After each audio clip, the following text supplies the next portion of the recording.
नमामि गंगे के अंतर्गत यमुना शुद्धिकरण को लेकर कलेक्ट्रेट के सभागार में एडीएम राजस्व की अध्यक्षता में आयोजित की गई बैठक। यमुना शुद्धिकरण के याचिकाकर्ता गोपेश्वर नाथ चतुर्वेदी, प्रदूषण विभाग, सिटी मजिस्ट्रेट सहित अन्य अधिकारी बैठक में रहे मौजूद।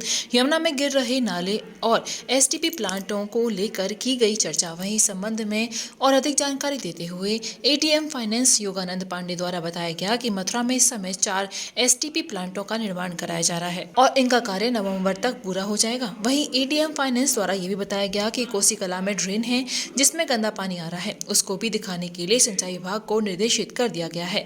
वहीं हिंदुवादी नेता और याचिकाकर्ता गोपेश्वर नाथ चतुर्वेदी ने बताया कि इस बैठक के दौरान नमामि के लिए इस बैठक का आयोजन किया गया था, जिसमें यमुना में गिर रहे सभी नालों के टेप किए जाने को लेकर निर्देशित किया गया।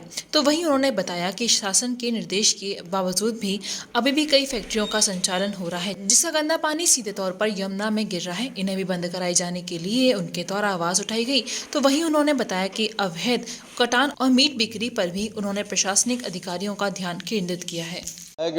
मुख्य विषय जो थे उन पर सब पर चर्चा हुई। जो नोडल अधिकारी जी अभी इनमें चाट लिया है, तो उस बिंदु पर मुख्य विषय तो हमारा यही रहता है कि नाले जिन पर काम चल रहा है नमामि गंगे वो जल्दी टेप हों, फंक्शन में आए।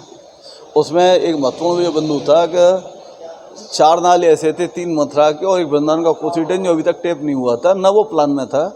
तो पिछली बार हम माननीय हेमा जी के माध्यम से जो केंद्रीय मंत्री शेखावत जी से नमामि में उनसे बैठक हुई, फिर जो केंद्रीय पर्यावरण मंत्री अश्विनी चौबे से हुई, फिर प्रहलाद पटेल जो जल शक्ति राज्य मंत्री वो यहाँ आए।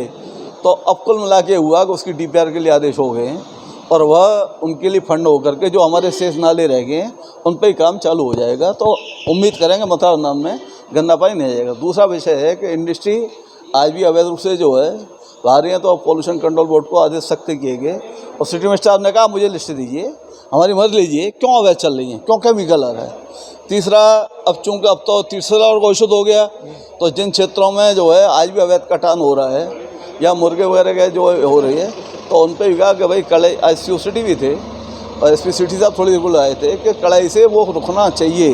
किसी हद पे एक ये है कि नाले टेप हो गए, लेकिन फिर भी जो है व्यवस्था नहीं, वो जो है ओवर। कल का उदाहरण जैसे दे रहा हूँ कि स्वामी घाट 95% टेप हो गया, लेकिन स्वामी घाट जो है कल मैं गया तो वहाँ पता लगा कर्मचारी नहीं है, सीधा जा रहा है। त्रिवेणी वाले जो उसको जो संचालन करने उनको बुलाया गया, वो आए नहीं। तो ये 1 घंटे भर तक तो क्या फ़ायदा ऐसे नाले टेप करने से, जब उसका फिर भी पानी जाए। क्यों इसलिए जा रहा है क्या, एक तो मशीन ख़राब हो जाए, एक आदमी नहीं है।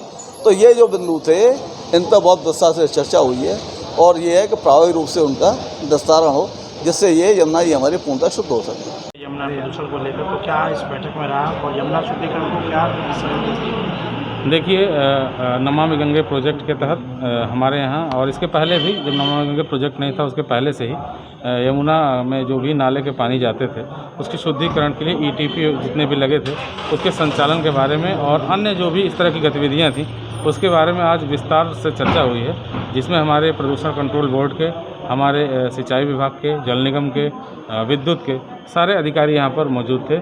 सभी विभागों की विधिवत समीक्षा की गई है और 4 ETP अभी और संचालित किए जाने हैं, जिस पर हमारी कार्रवाई आगे बढ़ रही है। उम्मीद है कि नवंबर मिड तक ये भी हमारी कार्रवाइयाँ कंप्लीट हो जाएंगी।